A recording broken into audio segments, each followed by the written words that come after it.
The truth is, the identity politics movement is the reason Brittney Griner is caught in a Cold War game that used to be reserved for men only.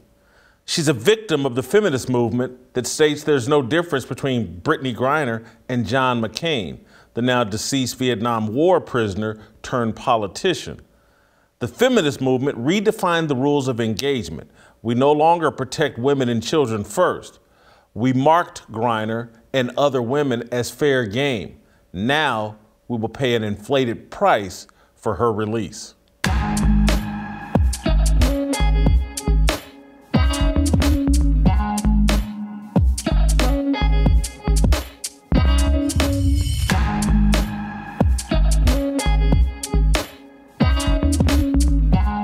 Welcome to Fearless with Jason Whitlock. I am Jason Whitlock. Happy Friday. We made it. We made it through another week. I didn't shave all week. What do you think?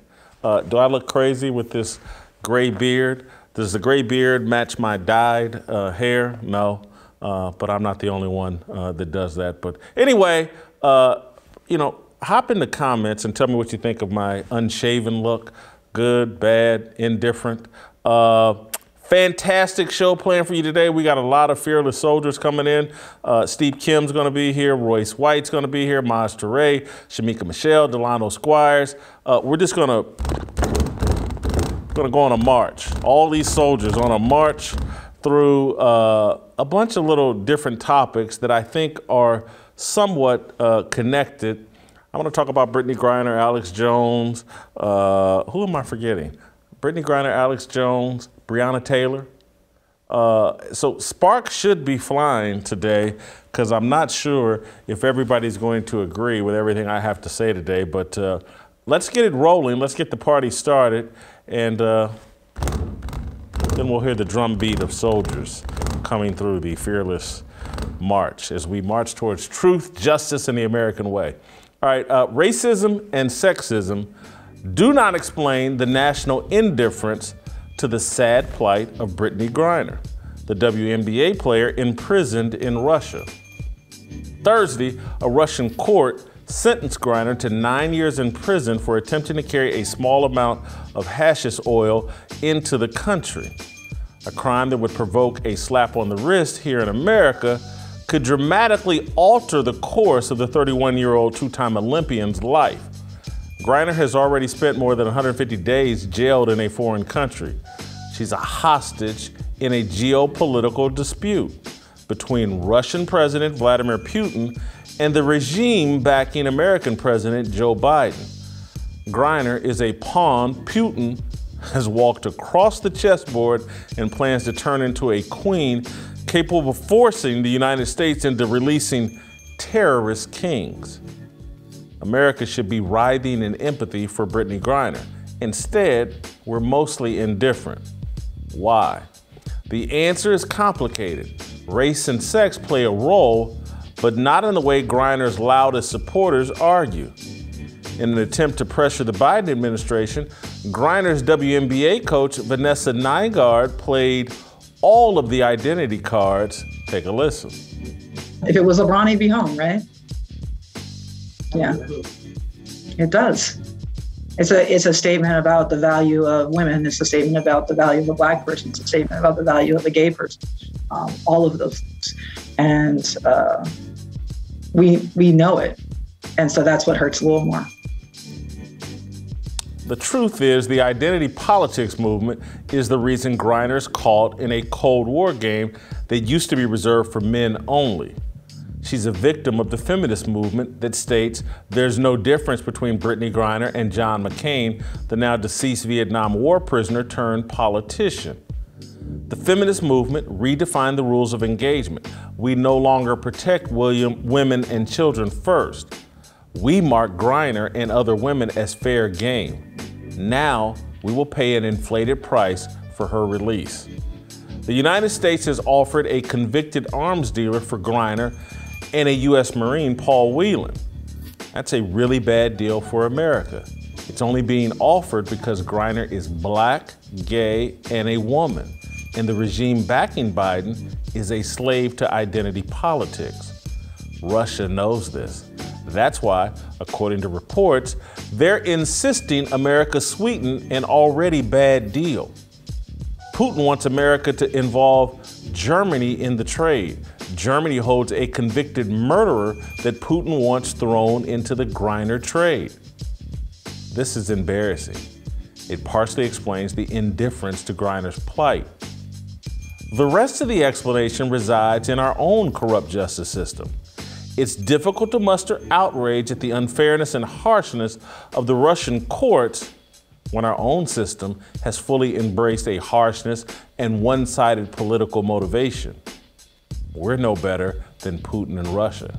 Our courts and media have defined Trump supporters as insurrectionists and terrorists. We jailed a 69-year-old grandmother with cancer for 60 days because she attended the January 6th protest. She took videos while trespassing in the Capitol. She did nothing violent. A policeman murdered Ashley Babbitt on January 6th and has been lauded as courageous. Ashley Babbitt was unarmed. She posed no threat. On the same day, Russia sentenced Griner, our Department of Justice announced the arrest of 4 Louisville police officers for violating the civil rights of Breonna Taylor. It's a tragedy what happened to Taylor. But her boyfriend shot a police officer before the officers fired into her apartment and killed her. You can argue her boyfriend thought the police were intruders. Okay, but let's say it was his next door neighbor banging on the door and the boyfriend mistakenly thought it was an intruder and shot the neighbor. The boyfriend would be charged with criminal negligence. Banging on a door does not justify shooting whoever is on the other side of the door. The boyfriend has faced no charges. Meanwhile, the police officers who responded to being shot at are facing prison time. Our court systems are a mess. There's no consistent logic or set of laws driving what we see from our courts. This includes our civil courts. I don't fully comprehend what's happening to Alex Jones. A politically motivated judge appears to be crucifying Jones in civil court because he uncorked a loony opinion on the Sandy Hook school shooting. Thursday, a jury awarded 2 Sandy Hook parents $4.1 million in damages for Jones's contention that the school shooting was a hoax. I don't have a problem with Jones facing consequences for spreading a myth that caused people to harass the parents of Sandy Hook. My problem is with the judge seeming to assist the prosecution of Jones. It creates the appearance that she doesn't like Jones's politics. When everything is politics, we lose empathy for all political prisoners. The indifference to Brittney Griner's plight is matched by the indifference to Alex Jones's plight. That's my fire. Let's get right to it. Let's bring in the Korean co-cell, Steve Kim, so we can get this party rolling and get these soldiers in here. Steve, I know you're at the height of the indifference to Brittney Griner. You have been on the record that you don't care. What do you think of my argument that part of your indifference is there's so much hypocrisy in the American justice system that it makes you lose sympathy for anybody that is a victim of an unjust system anywhere on the globe? And so I think your indifference is more than just, hey, I really don't care about WNBA players. Hey, Brittney Griner had some anti-American sentiment. I just think when you lose faith in our own criminal justice system, it's hard to wag a finger at someone else's criminal justice system. It's not just one thing, it is everything. It's hard to quantify which factors really play the most in terms of someone's attitudes towards any subject, especially this one. You know, and you bring up a good point. It's funny when Kamala Harris says certain things about how it's unfair for Brittney Griner. She has a long history of locking people up for marijuana offenses. I find that to be incredibly hypocritical. and a lack of self-awareness, which seems to be her trademark. But this is what really has driven my belief that I don't care, is that I'm seeing these tweets from various A-list celebrities or A-list media members listing why we should care about Miss Griner, that she was an All-American, that she's an All-Star, she's a mother, she's a lesbian, she's black, she's female. And my response is, doesn't matter, don't care, don't really care. That has nothing to do with anything. What's that got to do with the price of tea in China? It doesn't matter. I truly believe this, that the heart of the American populace is being affected by the policies of the government. We have incredibly high gas prices. The economy has been flagging. Rising rents. People don't want to be told what to care about. I think there's a lot of programming here with certain members of the media and the elite telling us why we should care. And if we don't, then we're either racist or misogynistic or homophobic. And there comes a point in time where we have the right not to give a damn. And that's the God's honest truth. I almost feel like starting a hashtag in response to free BG. Don't care about BG. Because guess what? You're allowed not to care. And especially about someone who has espoused anti-American rhetoric, who now, for some reason, seems to be getting special treatment, going to the front of the line of the Russian prison system. And now there's a trade. And not only is the trade lopsided, now they want to throw in another war crime to be named later and a couple of future missiles. Sorry, none of this sits well with me. I agree with you. I think people aren't acknowledging the lopsidedness of this trade and the fact, again, because all of our discussions here are very dishonest and we leave out the uncomfortable truth. But if Brittney Griner were heterosexual and just the average white or black girl over in Russia, we wouldn't be talking about giving up an arms dealer and maybe throwing in a murderer in Germany. She would be getting treated like Paul Whelan, who's been sitting in a Russian prison for many years without us offering up arms dealers and murderers from around the country. It's the fact that she's a woman, that she's gay, and that she's black, that we're even offering up these people in this trade. And I think that bothers people because they're sitting there saying, well, hold on, I'm not black, I'm not gay, I'm not a woman, so they wouldn't be making this deal for me. And I think that rightfully bothers a lot of people and makes them indifferent.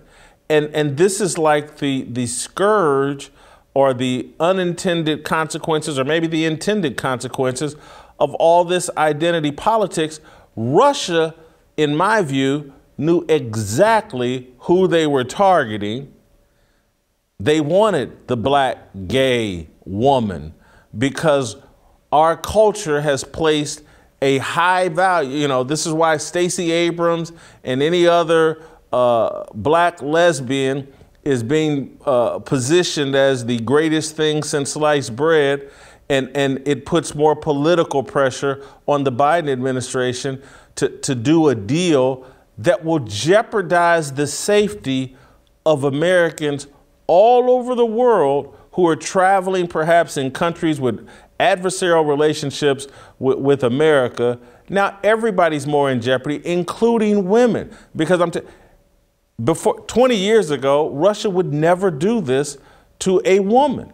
It was like, you know, we'll lock up men and Marines and people like that unfairly, but you know, some random woman, no dice. You know, it's like the mafia. Leave women and children out of it. They're not a part of it. But the whole feminist movement has said, look, women are fair game. They're right in there with John McCain. And so Brittney Griner's paying the price for that. Well, a few things. Number one, if I was in her position, Brittney Griner would not care. And by the way, that would be her right. That would be her absolute right, and I would understand it. Second of all, anyone that brings up her WNBA status, I would refer back to Bill Burr. None of you have ever cared about it. You don't care about it. Now you're using it as a talking point. But this is my biggest point with modern day activism. You'll talk about it. You'll guilt and shame others into at least theoretically supporting you. Then you do a hashtag or a t-shirt. And then if you don't agree with me, I'm going to whine about it and point the finger at you being a racist or, again, a misogynist or homophobic. And then nothing else. Jay, when you had a friend or a Ball State alumnus who was a prisoner in China, I don't recall you doing a lot of broadcasting about that situation, whining and crying. You didn't have a free my buddy from Ball State hashtag. You know what you did? You actually took money out of your pocket and you did something about it. That's real activism. That actually mattered. That played a part in his release. That to me is something that should be admired, not what's going on with the Kerry champions of the world. And the other part that's really interesting to me is we are being told, this is the whole thing about the programming. If we were not told to care, none of us would care. I don't think most people have anything against Brittney Griner for the most part. They really don't. They got their own lives. They have to wake up at 5:30 in the morning. They take a shower. They go to a job that they hate. They have to sit through traffic. They sit in a cubicle all day. Then they got to go back through traffic for 2 hours, hoping that the last Coors Light is still cold in the refrigerator and that their spouse has a good dinner for them. That's what they care about. And it's a terrible existence for a lot of people, but they soldier on as Americans and they make their contributions, and that's it. Yet somehow now our thoughts and prayers are supposed to be with Brittney Griner. It makes no sense. It's just nonsensical to me. Thank you, Steve. Great job as always. Enjoy your weekend. We're going to bring Maj Toure and Royce White in here to follow up. We're going to talk a little bit about Breonna Taylor, a little bit about Alex Jones with those guys. Before we do any of that, I want to talk about Blaze socks. The Blaze Patriotic Sock Packs, they're back. At the end of last year, we released a limited supply of Let's Go Brandon socks. Well, you spoke and we listened. So backed by popular demand, we have new limited edition socks just in time for the primaries and back to school shopping. There are 2 sock packages and stylish drink covers to keep your beverages cool and patriotic. If you can't decide which package to choose from, then get both. If you do, we'll throw in a free bonus set of socks and an additional set of drink covers with a discount off the full purchase. These socks are made in America from start to finish. The materials, the production, and packaging are all 100% American. For our Blaze TV subscribers, we want to thank you for your continued support, so we're sweetening the pot. Use the promo code BLAZESUB for 20% off your purchases. That code is only available to Blaze TV subscribers. You must use the email address associated with your Blaze TV subscription to snag this discount. Not a subscriber? No problem. Subscribe to Blaze TV now and use promo code FEARLESSSOCKS to save on both your Blaze TV subscription and get 20% off these limited edition socks. Go to blazesocks.com to scope out the socks. Hurry though, these are limited edition. Get them now at Blaze Socks before they're gone. Royce White, Eric's.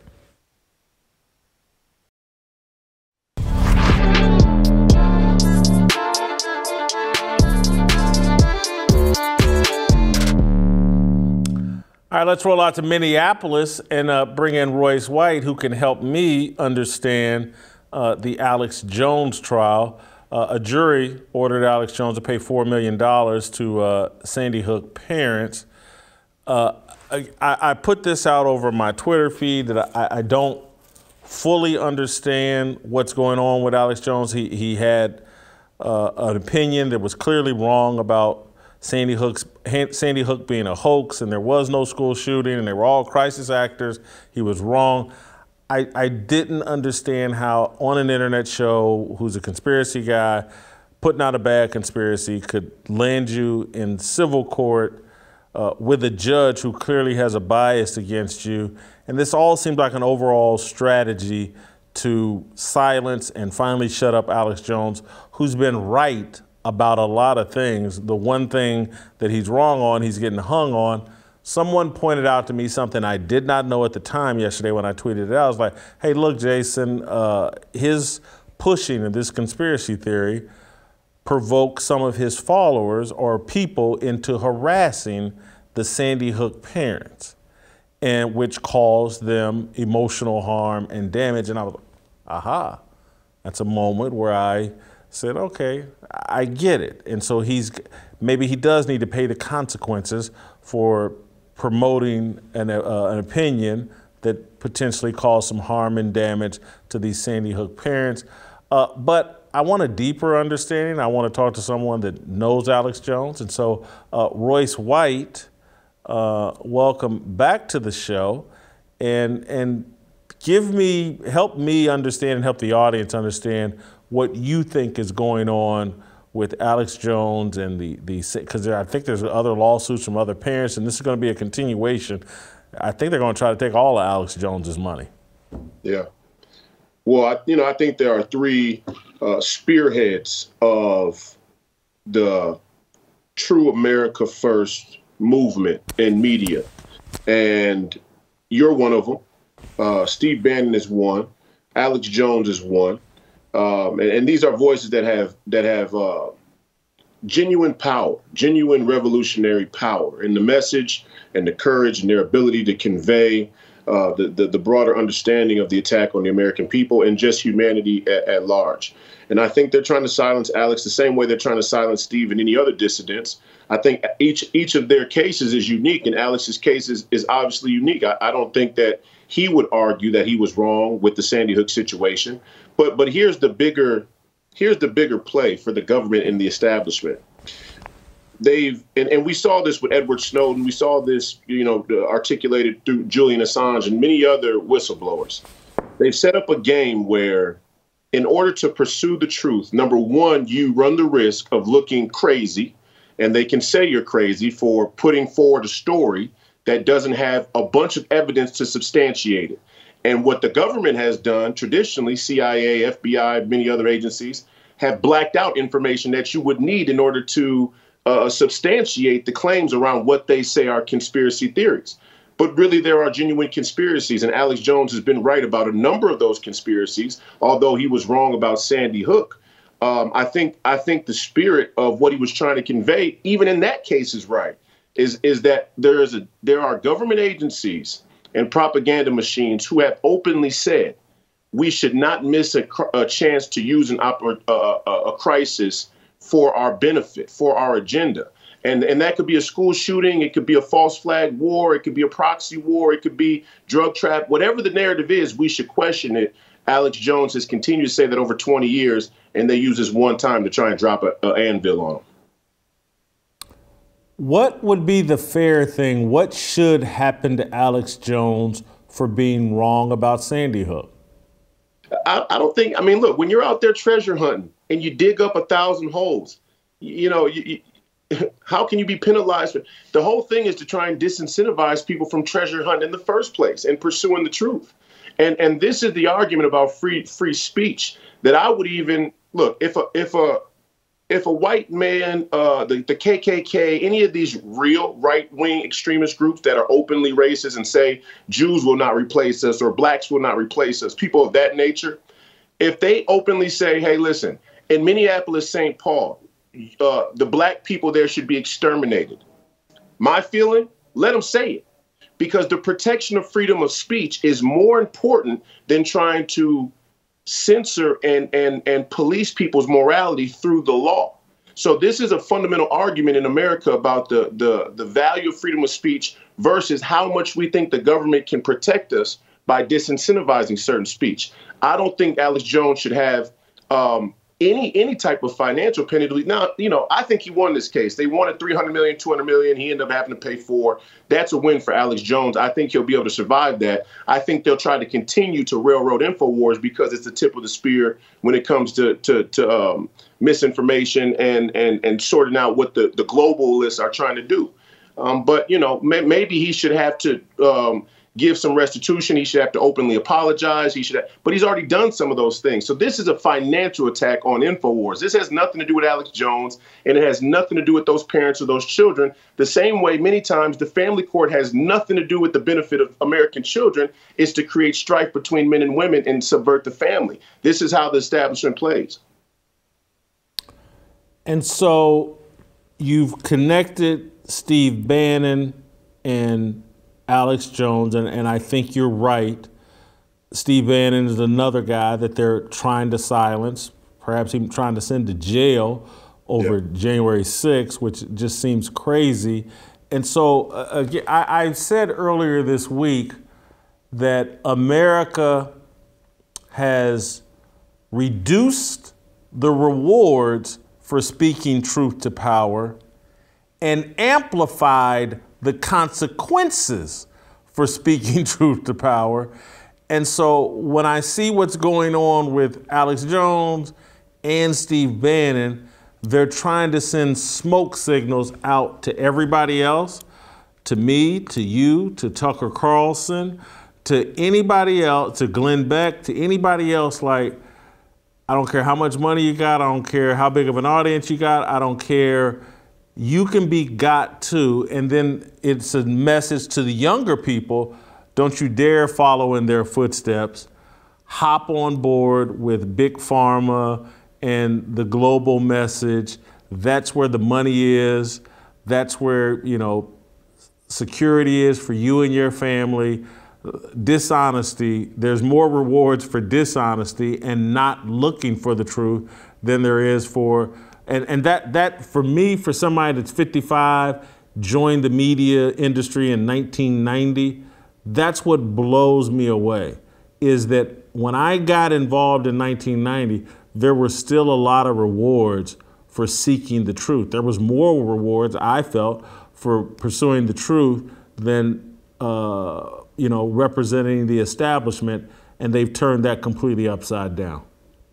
Yeah, I mean, look, it's a war against the truth. That is a part of the war against God. It's a rejection of God. It's a rejection of the logos. It's a rejection of the natural order. It's rejection of people being able to have individual sovereignty. And the reality is, this is what will continue to get worse as long as we have big government and political oligarchy.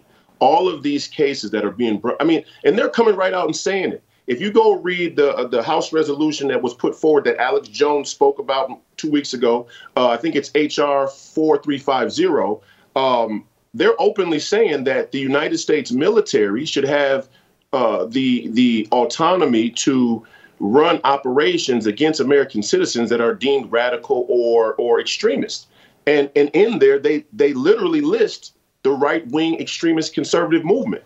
And in that, they mean everybody from Steve Bannon all the way out to, the furthest, open KKK member you could imagine. I mean, that's just a big pool of people for the American government to say, to basically suspend American rights and say, persona non grata. And if you step forward or step out of line, we have the right to come jail you, persecute you, silence you, take your money. These are the most dangerous times I feel in American history. As a black man, but as a believer in America and our values and our Constitution, I feel more in danger now than I could have theoretically saw myself in the days of slavery, even in the days before the Civil Rights Act. These are the most dangerous times for a freedom-loving American in American history, because the government has consolidated power, and they are an extension of an even bigger power. I mean, the American government itself is a monolith. But then you got the global agenda that connects all of the dots. You got the Five Eyes, right? I mean, you got NATO, you got the UN, you got the World Health Organization, you got the climate groups. I mean, these people's power is getting to be, so grandiose. The American citizens should be in the streets today. And then we had a primary in Arizona, God bless Kerry Lake, and they had a 30% turnout in the Republican side. What are you people doing?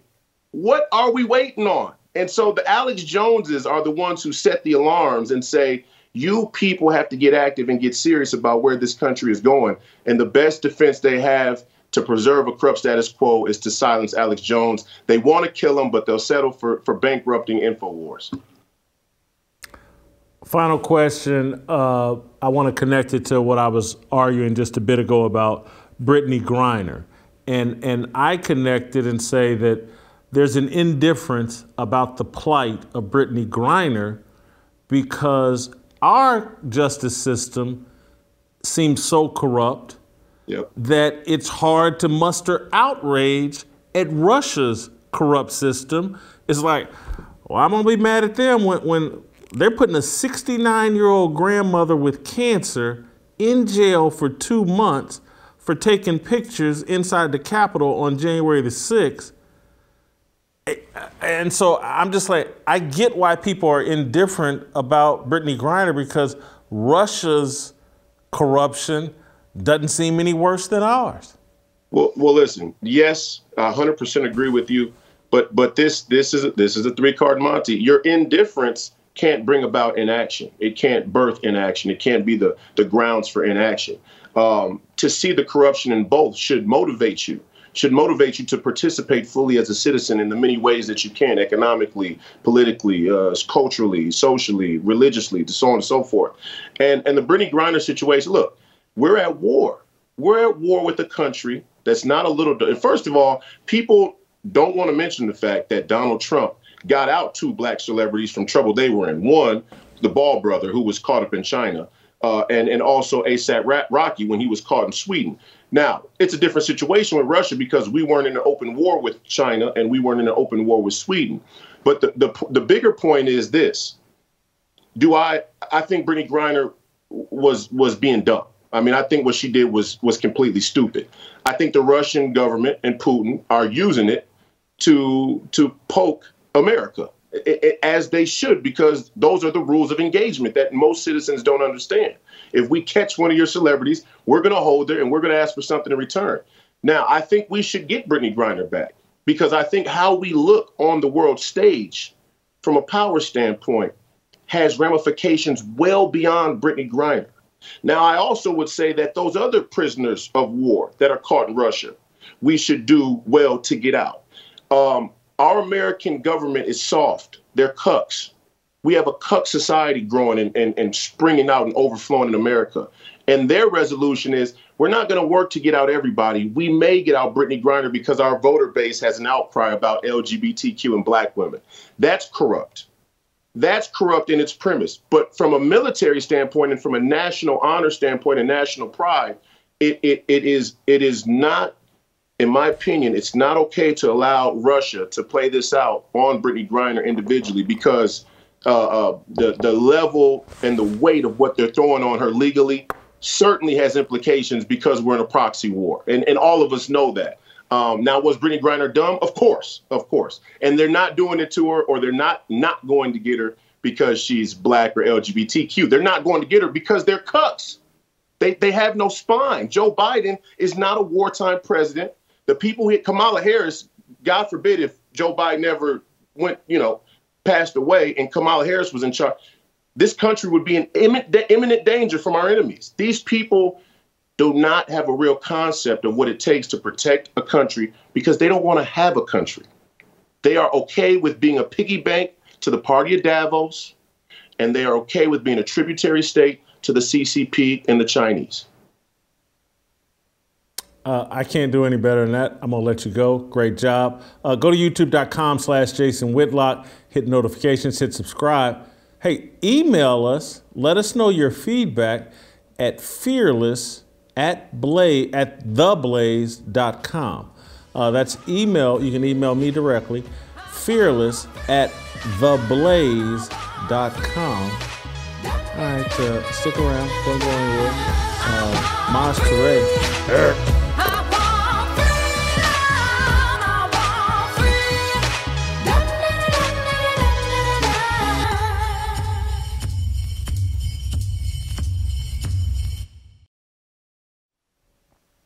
All right, let's roll out to Philadelphia and bring in Maj Toure to cap off our discussion about Brittney Griner, Alex Jones, and Breonna Taylor.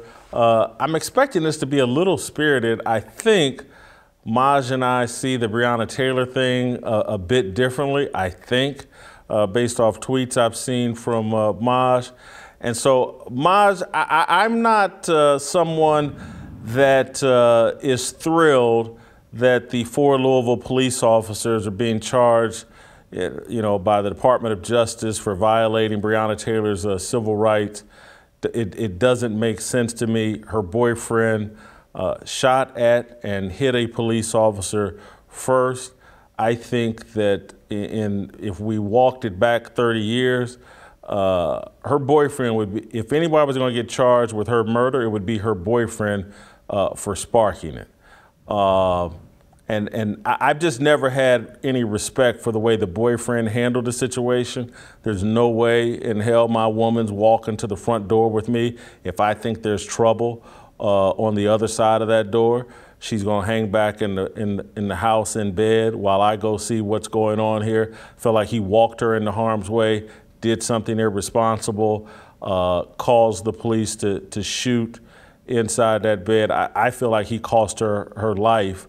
And I don't get why these police officers are being charged. And so anyway, your reaction. So they, first and foremost, he didn't making a bad tactical decision as a non-trained firearms owner is one thing. Law enforcement officers that are supposed to train, even though they mostly qualify, they should know not to shoot rounds into a house or lie about how they're actually going to get this warrant. I knew you might see these things a little bit different than me, so I came up with a list of the lies that these particular officers do. And I want to be clear here. These type of officers that lie to get something done make it more difficult for actual law enforcement officers that really want to protect and serve the community, because now they do a horrible job of fostering more, community citizen relations. So first, body cams were deactivated. Just randomly, for some reason, all of the arresting officers going to execute this warrant just seemed to not turn their body camera footage off. Strange, but not all the way criminal, but it's something to be looked at. Second, they lied to obtain the warrant. That's what this Department of Justice investigation that's been going on for over a year now, that's what they've looked into. These officers lied to get this actual warrant, okay? Now this indictment comes after a separate indictment and a separate, investigation by the then attorney, I think his name is Daniel Cameron. So Hankinson, the officer that was initially charged, that this federal indictment comes after the Republican, because I would even question that if it was a Democrat attorney general. The Republican Democrat attorney general then says, I'm going to charge this guy Hankinson, right? Then after they lied to get the actual affidavit, the warrant, because there were some officers that were not charged. They were not charged because they were under the pretense that all of the information on this warrant was lawful, right? It was obtained lawfully or honestly.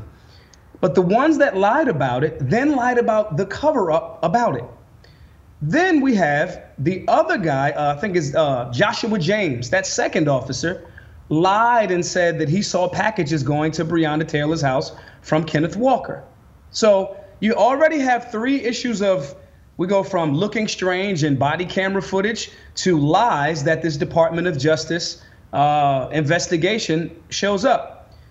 Then Sergeant Kyle Meany, who led the unit in handling this situation, he signed off on the affidavit or the warrant knowing that it was a lie. So you have back-to-back strange things and then outright lies that this year-long investigation presents. And that is the reason why they're being charged. So I would normally say, hey, man, I would agree with you. I would say, I do agree with you on the status of, we have a plan in my home if something strange happens at the door. We have a plan of attack, but I train. So on one level, I agree that you don't go to the door with your girl, and I understand that. But the reality is, if those officers aren't lying to get the affidavit that was proven that Kenneth Walker was not a drug dealer, all of these, that's the person that she used to date, right? If they don't put them in that scenario, they don't then go into, after they were told, identify. And they'll say, well, we did identify ourselves. But you know what would prove that? Camera footage. But magically, all of you guys turned off your camera footage. So there's strange things, and then there's dishonesty. The problem here is we as the American people aren't allowed to lie to agents of the state or the government, but they can lie to us. They were told to inform, so forth and so on. They did not. They have no proof of their argument. They rammed the door in. And in ramming that door in, any American with a firearm, and I'm not saying it is the best tactical move, firearms are to protect your house. And if someone's kicking in my door and or so forth and so on, if I'm on my couch and someone kicks in my door, I have a firearm handy. If you haven't identified yourself as police, there's nothing for me to do there. If you have identified yourself as police, I'll walk out calmly. But if you've identified yourself as police, why are we now ramming the door in? The reality is all of this could be cleared up if these officers were telling the truth. But after 2 separate investigations, it looks as if they are not. That's why they're being charged. And you know what could prove it? The body cam footage. But they randomly, for some strange reason, went into a supposed drug dealer's house and didn't want to have a video record documenting what they're saying. They all the way wrong. And so, as it relates to the turning off the cameras, do you think the police officers wanted to fire their weapons? Or what's the motivation for them not? They're going to a woman's apartment, because my understanding is they executed no-knock warrants at these other locations that were more dangerous, and no one got hurt, where the actual people, and again, this is on the same night as the Breonna Taylor, but again, they're turning off their cameras to what end? Because they plan on shooting somebody? Well, that's anything that I would say at that point would be speculative. The reality is we don't know. The only thing that we would know is what we saw. That is the entire purpose of body cam footage. And that vague, neutral, my word against your things, no. And it would have been left at my word against yours had not the Department of Justice followed through with this for over a year to check into if these guys were lying or not. The reality is, I want a police officer, when I have an engagement with law enforcement, I more than likely have a firearm on me. Everybody knows it. I want absolute footage of every single thing that went on in that space. Because if you put my life in imminent danger unnecessarily, your uniform does not give you the right to do that. Now, do I think that they anticipated, again, this is my assumption, I wasn't there, and there's no footage. Do I think that they went in there to say, we're gonna shoot some black people tonight? Absolutely not. I don't think that's the case. I think that they may have thought they were gonna go rob a drug dealer, so we're gonna lie about getting the affidavit. And if there are some drugs in there, maybe we will arrest this guy. But again, that's speculative. We have standard operational procedure for a reason. As a firearms owner, as a protector of my house, I have a standard operational procedure. There's cameras, there's a security, there's all of these different things. If someone breaks past all of that, I have a plan of action. That standard operational procedure is, the police have been called. I know that you are in our home. We are armed. Please leave. And there's going to be recording of me saying that. No different than when officers execute a regular traffic stop or when they execute a bunch of other warrants. They just want a recording of what happened so I can prove what said happened. But magically, when you don't do this for whatever reason, it's your word against the other person's, and then an investigation finds out the other. There's no reason to turn your body cam footage off at all. I want to be seen unless I don't want to be seen. And if I don't want to be seen, and if I have to be able to stand up to the scrutiny of people saying, what are you doing that you do not want to be seen about? They're not private citizens at that point relaxing in their home, because I don't want to be seen in my home. But they are agents of the state that has a standard operational procedure that they broke. And this, and again, this is a separate federal investigation. And this isn't overkill because they chose not to arrest the other officers that was riding with it, because clearly these guys thought you got this affidavit on legitimate, honest means, and that's not the case. So those guys aren't responsible. As far as them shooting, it's quite natural if someone starts shooting at you, especially if you're part of the crew that thinks this is a legitimate no-knock raid. If someone starts shooting at you, you're probably going to shoot back. I wouldn't have shot. I think they shot over 30 shots into the department, right? They clearly didn't have 20. A clearly identified 22 is what I read. 22? 22, Even if it was yeah. 10. If it's 10, it becomes what exactly are you shooting at? Then that means you're no better at shooting and tactics than the guy in the house shooting in the dark. So Well, you may not be. Again, there's probably some cops that don't shoot as well as you or anybody, and particularly in the dark. The best point you made that I've never heard that was like an aha moment for me, because one thing that I do believe, particularly as it relates to drug police and policing the drug deal, is real hard to identify the good guys and the bad guys. Mm-hmm. They can all be bad guys. And I'm talking about even the good guys can be bad guys. There's so much money to be made in policing drugs. And again, the point you made about, hey, perhaps the motivation for turning the cameras off is because, you know, we're going to turn in some of the money we find. We're going to turn in some of the drugs we find, but maybe not all of them. And because, and again, I've seen this in real life, and I've seen it depicted in pop culture, that like when you're risking your life as a police officer and you have to satisfy yourself with a $80,000 a year paycheck or a $90,000 a year paycheck, and you're risking your life, you're taking the same risk as the drug dealer who's risking his life, and perhaps he's making $80,000 a week.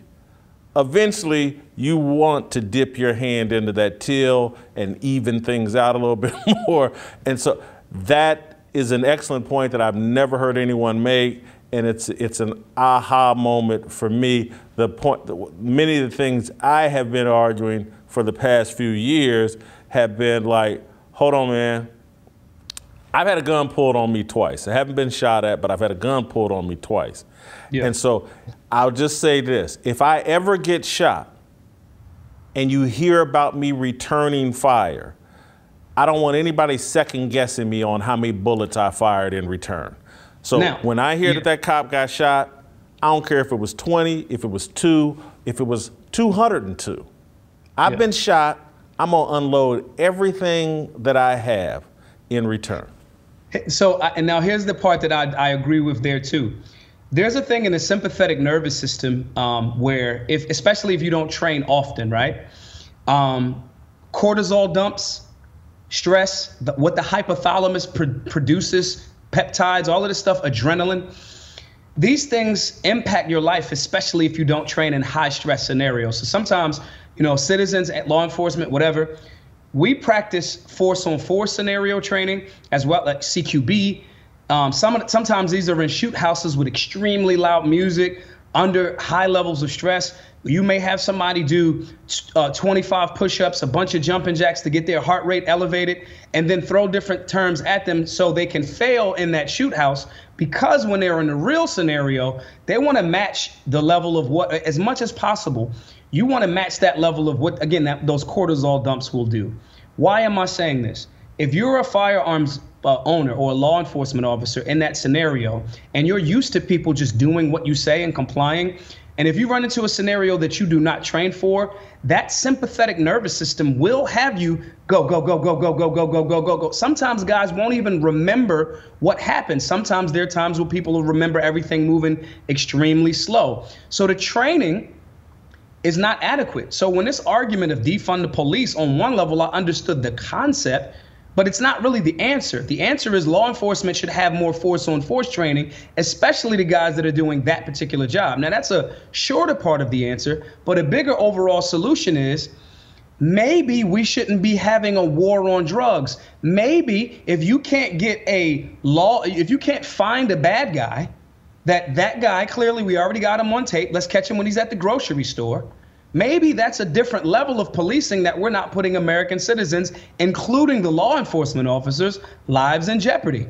That's a reality check. Only thing I would say about that, because I have been anti-drug war for 30 years. Yeah. And had family heavily involved in the drug game, both as users and dealing.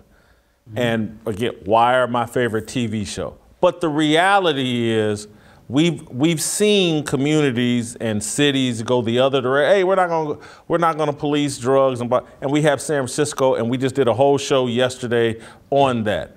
And so this whole anti-drug war movement has gone too far to where we just think, well, just let everybody do drugs and we can capture them later and blah, blah, blah. Well, and again, it's just like the message of The Wire and just things I've seen firsthand.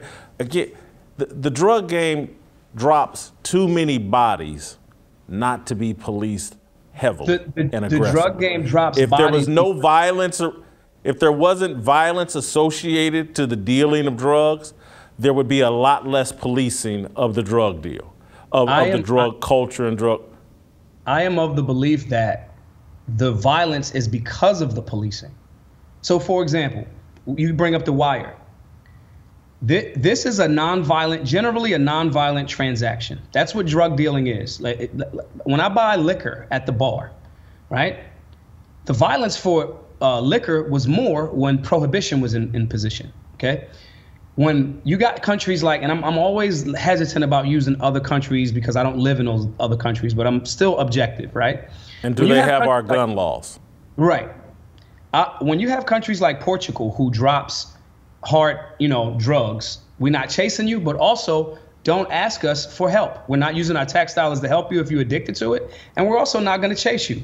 Portugal's violent crime drops damn near 80% in less than 2 years. So when you give the example of The Wire in Amsterdam, where there was an open air market, and it's like, listen, you guys can sell the drugs. We don't want the bodies. If there's no fighting over turf because this turf is valuable because the police aren't onto it yet, so might have to kill you for that particular turf. If you remove that, the underground market damn near disappears. This is like Econ 101. And you have San Francisco. Now, let's go with the San Francisco scenario, or let's even give Philly. I drove past Kensington, and which is the world's largest open air drug market currently where I live in Philadelphia. We're not saying that a person should be slovenly and outside and doing the drugs right outside. That's a different thing. That now turns into an issue of property rights. The people that are in front of those homes and businesses, those property owners get a right to say, you can't do that here. Period. Get off of my property. Do that in the confines of your own home. So coming back to the Breonna Taylor conversation, if this person has drugs in the privacy of their home, they're not outside, they're not shooting up in the middle of the street, they're not damaging property, they're not urinating or other things in the middle of God knows where, what does the American government, local, state, or federal, what does that have to do? That is their freedom to be as dumb as they choose to. One of the facts related to the Breonna Taylor deal is that one of her former boyfriends or whatever, there was a dead body found in a car connected to Breonna Taylor or whatever. And so, again, there's bodies involved here. Again, Portugal, I don't know their gun laws or whatever, but we're a heavily armed nation. You drop drugs into that. You put us, we border Mexico and the drug cartels. Violence is a big part of the drug game here in America. I can sit here and just go chapter and verse. I got a buddy that I played football with. Should I say Javon's name? Smoked, killed by the Dominican cartel in Fort Wayne, Indiana. And so it just, violence is a part of the drug game here in America. It has to be policed. It doesn't when it's not policed, and I look at, and again, if I could even just look at my own family, where, again, I've seen what drugs do to people I love, and it's just not pretty. It's not a harmless or victimless crime. No, I think the violence associated with anything, violence exists.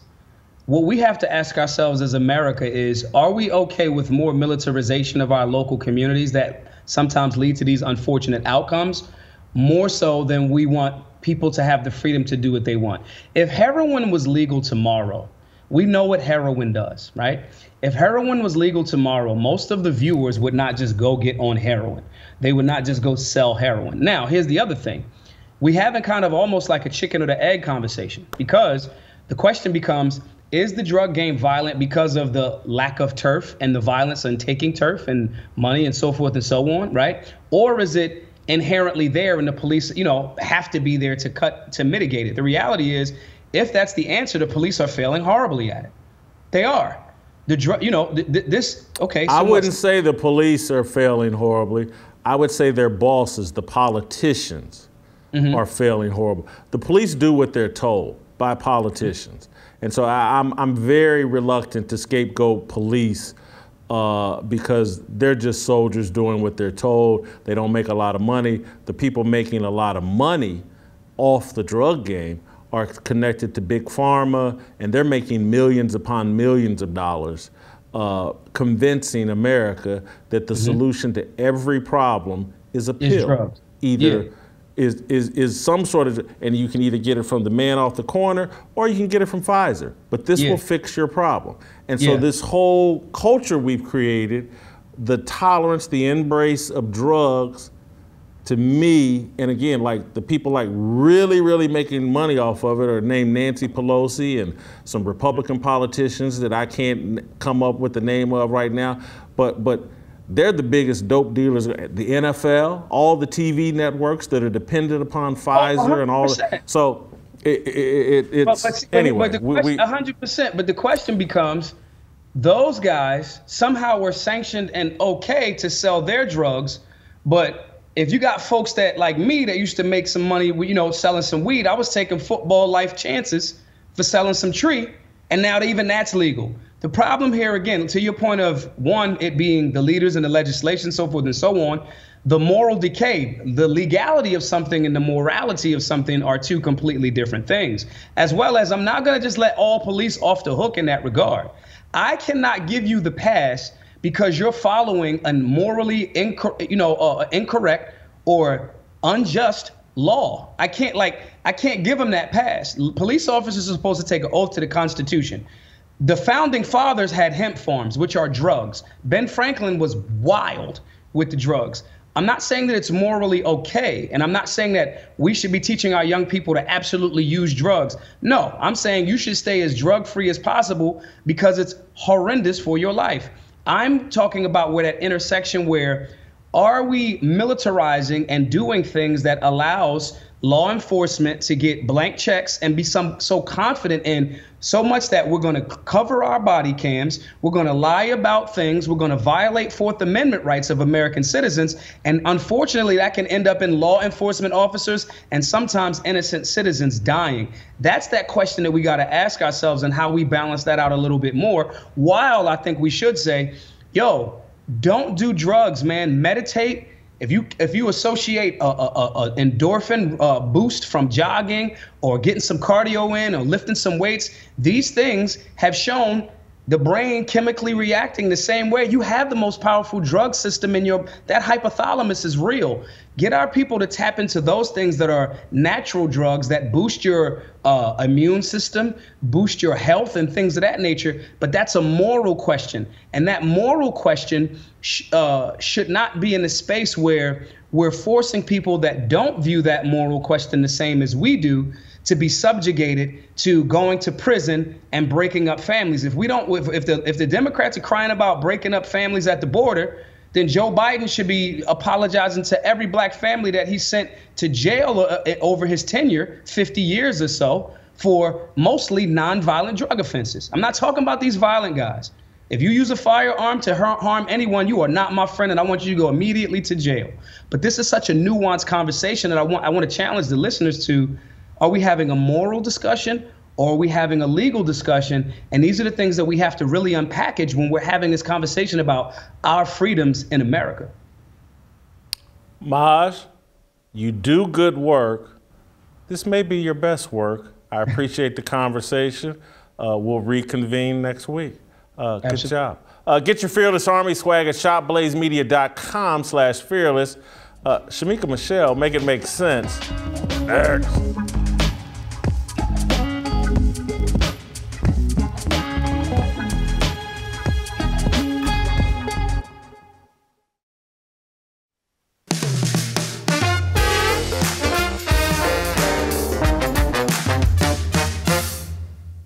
All right, welcome back.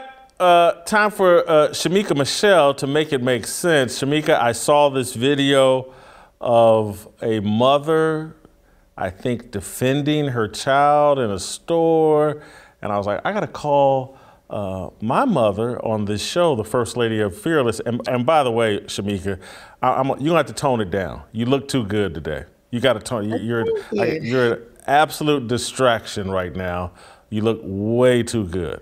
If you had your afro going, I would probably just kick you off the show today because you just look too good, and no one's going to hear a word you say because they're going to be I'm sorry. I'm probably bordering on getting myself in trouble. So let me move on to this video of this mother protecting her child in the store. Let's play the clip. Bitch, I ain't playing with you. The you thought? Bitch, I've been here for 45 minutes playing with your ass, and now you gonna give me something? Bitch, you got me up. Standing on shit, stop playing with me. Bitch, get this shit. You thought? Starting over, ho? What y'all want? Come get it. Couple of bags of what? What? You can give me some bags. You can do whatever you want to do around this bitch. What y'all want? What you want? Touch your kid, I'ma you up. What you want? Let him see him. Hey. Touch him. I'ma you up. You got the wrong one. Touch him. Touch him. Touch him. That's you going to teach your kids? Touch him. That's what you make them like that? Ain't nobody gonna get his ass. That's how you make your kids. That's how you make your kids. Act a fool for your shit. That's how you make your kids. Act a fool for your shit, bitch. You hear me? That's how you make your kids. Get my shit. Get my shit. Stay away, make a difference. Stay away. You walked up on me and got your shit, right? I'm walking out, you getting on my shit, bitch. Give me my shit. You walked up on me and got your shit. And they still ain't pulled up. Get my shit. Or give me what the I want. Cause ain't shit moving around this bitch. I got real spit for you, try me. Bitch, stop playing with me. You spit on me. I was saying you nothing. I was saying you nothing. I was acting civilized. I don't get no fuck. I'm not like bitch, you. I'm very educated. What the fuck you talking about? Pass the civilized. You know, I almost want to bring Maj back and have that drug conversation all over again, because this is what I'm talking about. Because that can't be normal human behavior. That has to be drug inspired. Can you make that make any sense for me? What is this woman doing other than going through drug convulsions? So, Jason, I want to share something with you. This is from Instagram and hashtags. Hashtag Black Queen has 3.1 million posts. Hashtag Black King, 407,000. Hashtag Black Girl Magic, 32.9 million. Hashtag Black Boy Magic, 357,000. Hashtag, get this, Jason, 1.1 million. That is more than double Black Queen and Black King, and more than triple Black Boy Magic. And of course, you have to factor in the demographics of Instagram, which they say 50.7% is men, 49.3% are women. So it's pretty fairly even. Of course, you have to factor in age difference and all of that. I say all of that to say this, Jason. Almost every day we hear Black women being referred to as queens. We praise the matriarchy. We say that the future is feminine. We have made Black women the undisputed leaders of the Black community. We praise them. We give them all of these accolades. But yet you have to ask, why are they so angry? Why do they wear this false sense of strength, which we call strength, but it's really nastiness, from the PhDs to the RHDs, ratchet hood demons, and we say this is strength. We say this is beautiful. We can't correct this. I personally feel like Black women are so angry because we're out of order, and it's not natural to stand toe-to-toe to a man. Psychologists say that when you see anger, the underlying thing is actually fear. So as Black women, what are we afraid of? Are we afraid we're going to die alone? Are we afraid we're going to work our fingers to the bone because we said, I don't need a man? Are we afraid that when these kids get out of line, we have no one to call because we ran the man off? He didn't commit to us. We didn't require it. So he didn't commit to the kids and no one's there. What are we afraid of? We are afraid, and we're displaying it as anger because we bought into feminism hook, line, and sinker. So when you see all of these examples of Black women just being angry and Black women acting up, we see it every day. But we have made Black women feel they can do this. They're untouchable. There's no correction. To have the amount of hashtags that we have just praising Black women and then nothing for Black men, I think is a perfect example of the foolishness that's going on. And the anger is really fear. And I understand why Black women are afraid and showing anger. When you walk around every day like your shit don't stink, but you got to stand in the mirror and look at a liar, that's enough to make you mad. I can't do any better than that. I don't think you can either, so I'm gonna let you go. Great job. Have an awesome weekend. If you go out of the house looking like that, I hope you're carrying a gun, because you're gonna have to fight them off with one. All right, support conservative voices. Subscribe to Blaze TV at getblazetv.com/fearless and get $10 off your yearly subscription. Delano Squires, Professor D. Next.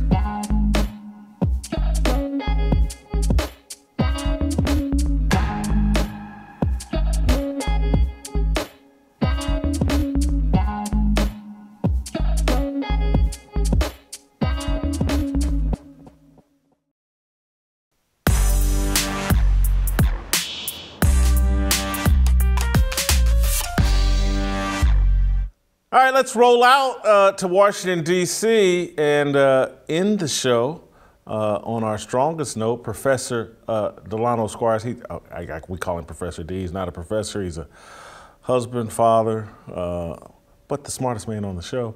And he's written another terrific column. Man, I meant to have this called up when it's about monkeypox and how monkeypox is the new don't say gay. And there are some genius lines in here. Let me just read one, maybe two, that made me laugh out loud. Promiscuous sex is one aspect of gay culture the left is loath to discuss publicly. Journalists bend over backwards to not offend men who lack the discipline to stop bending over forward for random men at sex parties. That's Delano channeling his inner Shemeka Michelle, and I love it when that happens and it leaps onto the page and makes me laugh out loud. And then he ends his column with, we need more leaders willing to discuss abstinence with adults and fewer teachers trying to talk about gender identity and sexuality with toddlers. The people who need to hear gay most right now are men in the bathhouse, not children in the schoolhouse. Boom, he stuck the landing. Delano, welcome back to the show. And go ahead and expound on the column you wrote today. Sure, thank you, Jason. So I wrote the column because, you know, everybody's heard about the monkeypox outbreak. I think the president just declared a national emergency, public health emergency around it. And there's a stark contrast between how the left, and particularly the public health authorities, politicians, journalists, are dealing with this public health emergency as opposed to, you know, with COVID. And I was reading a Washington Post article yesterday, and they were talking about how, you know, a lot of, again, the public health officials are afraid to even tell gay men to reduce their number of partners at these, you know, sex parties, at saunas, bathhouses, kink festivals. And it is just, again, the difference is so stark. They were telling us we couldn't see our family, you couldn't see loved ones for the holidays, you couldn't visit your dying mom in the hospital. And they're afraid to tell gay men that, hey guys, like just chill out on the piss orgies for a couple of months. So it was one of those things where the media is clearly afraid to say gay as it relates to this disease. Now, again, I noted in the piece that they do acknowledge that this virus has overwhelmingly impacted, you know, gay men, or as they like to say, men who have sex with men. But their overriding impulse is one where they want to minimize stigma as opposed to dealing truthfully about the disease. And one of the things I said, and you quoted it, the stigma here, right? And this is bigger than monkeypox. This is really about how we deal with the issue, anything around LGBT issues. The stigma here is in the behavior. When you have men, right, who cannot control themselves to the point where they are having random sex encounters with guys they don't even know. They've never met. Sometimes they can't see them in bathhouses, in public bathrooms, at sex parties, orgies. The stigma should be that behavior, not the fact that somebody tells you to cool it for a couple of minutes on that behavior. And I quoted Romans 1, where it talked about God giving the disobedient over to their lustful desires, where men exchange the natural use of their bodies for unnatural uses, right? And men inflamed with passions for one another. This is biblical. This is not something that just happened in San Francisco, in the 1840s. But I also want to make clear that the gospel, the good news of Jesus Christ, is enough to save even those men. So if they would repent and believe and turn away from that behavior, they can find eternal life as well. So I wanted to touch on those issues, but primarily it was to say, look, the left, the public health officials, the politicians are completely scared of the LGBT community. They can't speak to them honestly. They treat them like children, and they aim all of their scorn and their disdain at us, the normals, and they treat them with kid gloves. The piece gets at the bigger truth that we have going on in this society, is that there's a hostility towards truthfulness and honesty. And it rears its head in all these sneaky ways that let's be empathetic. We don't want to stigmatize people. And again, it's like, we can't even have an honest discussion, because here's the thing as it relates to monkeypox, and there's nobody that's heterosexual that I know that is sitting around going, glad it's happening to the gays, good. Right, no one's thinking that. But the reality is, we can't even have an honest discussion about, and this goes beyond monkeypox, just the whole gay marriage, everything. Like, men have a different sexual drive than women. And we can't even be real about it. It's like, when a man gets aroused, his IQ, his thinking goes into the toilet. Again, I'm testifying to what happens to me.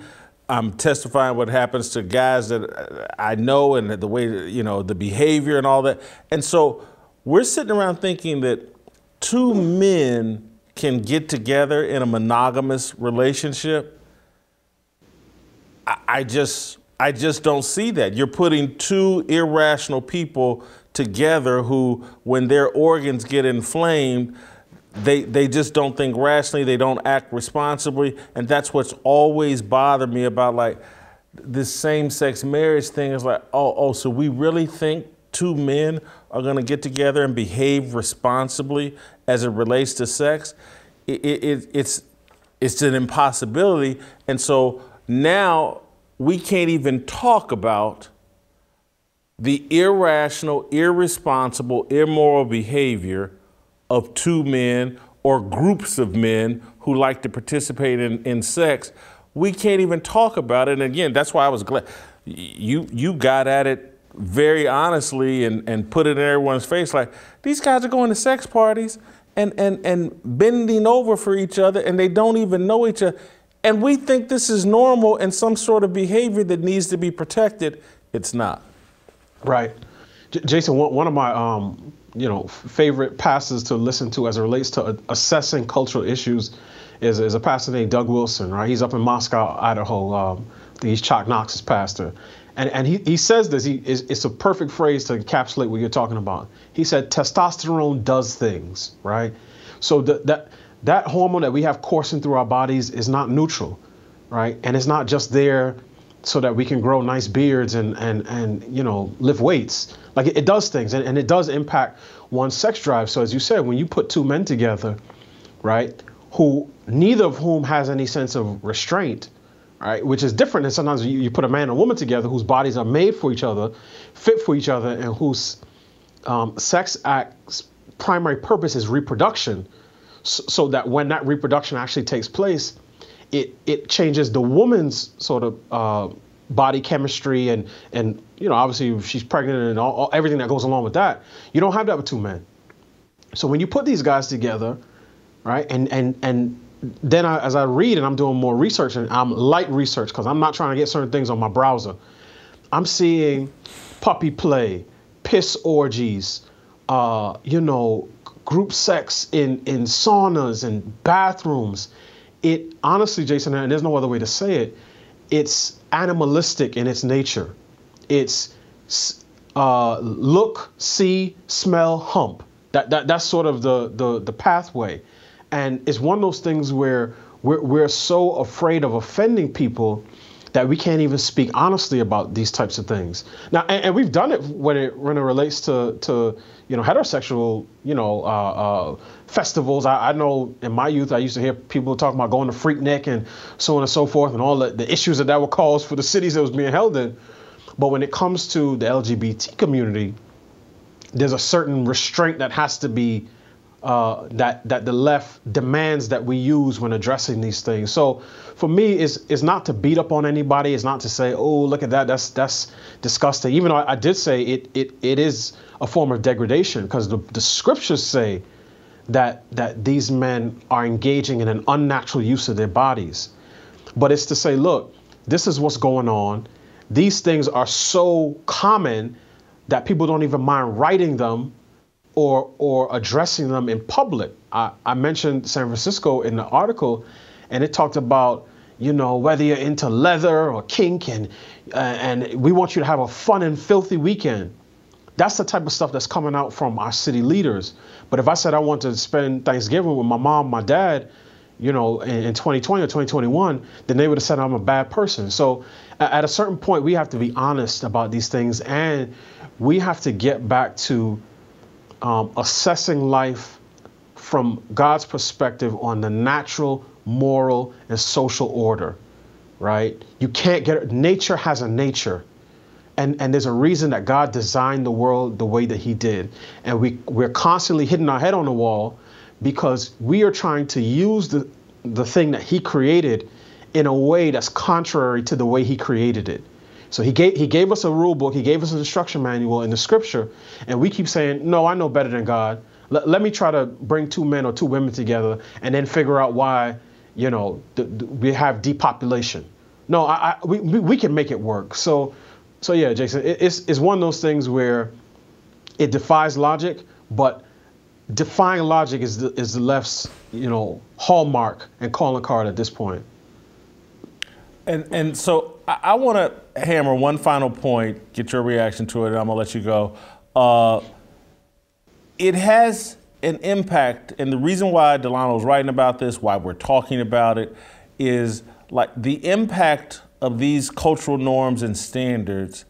It impacts all of us. Those of us that are heterosexual are impacted by this as well, because when they set the bar at, hey, the promiscuous kink festival that's going on in San Francisco, you can't talk about it, you can't talk in negative ways about it, you can't, you're homophobic, you're a terrible person if you discuss the ramifications of this type of immoral behavior among gay men or gay people.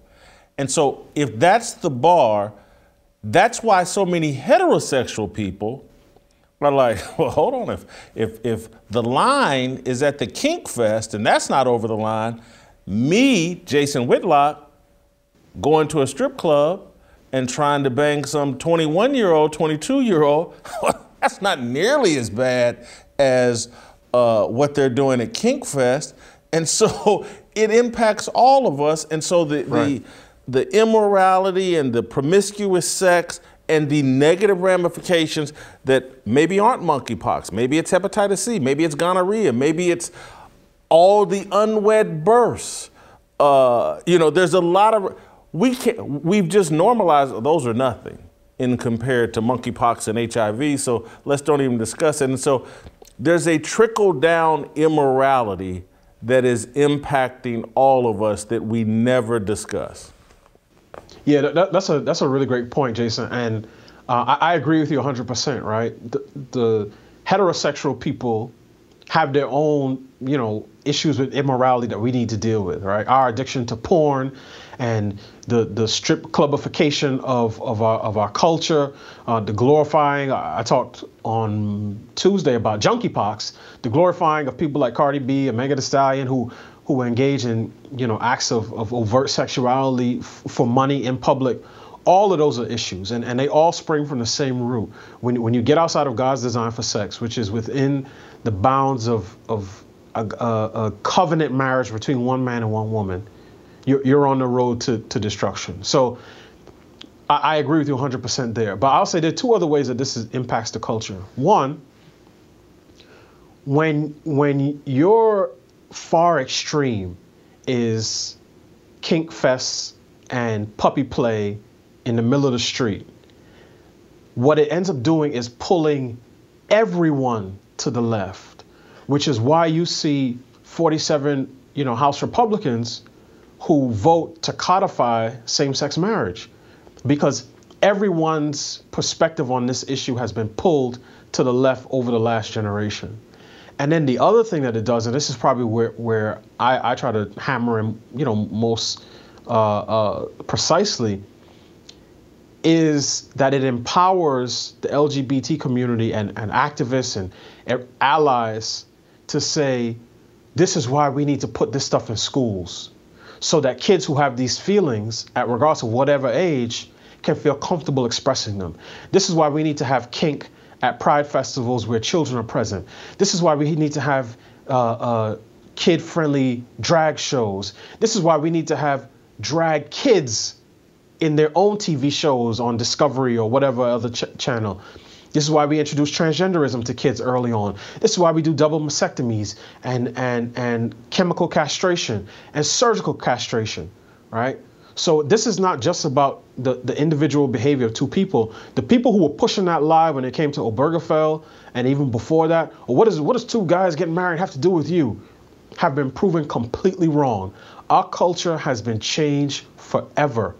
And now 2-year-olds are getting indoctrinated to pride parades on Nickelodeon. So unless we are willing to speak the truth in love, rooted in a Christian sexual ethic, no one even, Jason, we don't even know where this is going to go. Well, we know because we talk about it, right? The silent P. But even once they normalize the silent P, like what comes after that, right? Is it two men who rent a woman's womb to produce a designer baby that they raise explicitly for the purpose of sexually exploiting? I have no idea.